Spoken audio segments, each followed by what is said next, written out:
Degree, DEGR degree শব্দের অর্থ কিতা? আসসালামু আলাইকুম। ওয়ালাইকুম আসসালাম ভাই। নাম কিতা আপনার? তারেক আহমদ। কিতা করেন আপনি?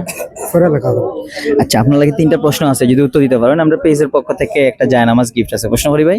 জি, করেন। প্রশ্ন হলো, একটি অধিবর্ষে ফেব্রুয়ারি মাস কত দিন হয়? ফেব্রুয়ারি মাস প্রশ্ন একটু হুনবার কিতা। জি, 29। উত্তর নিতাম কিনি ভাই? ভাইয়ের প্রথম উত্তর সঠিক আছে। ভাইয়ের দ্বিতীয় প্রশ্নের উত্তর, পদ্মা সেতু দৈর্ঘ্য কত কিলোমিটার? 8 কিলোমিটার। নেক্সট, আবার 8 কিলোমিটার। আবার হোক। 8 কিলোমিটার। উত্তর নিতাম কিনি ভাই? ভাইয়ের উত্তর রং। ভাইয়ের উত্তর সঠিক হয় নাই। ভাইয়ের 3 নম্বর প্রশ্নের উত্তর, ডিগ্রি, ডিগ্রি শব্দের অর্থ কিতা? উপাধি। উত্তর নিতাম কিনি ভাই? ভাইয়ের উত্তর সঠিক আছে। ভাইয়ের জন্য ছোট্ট একটা উপহার, একটু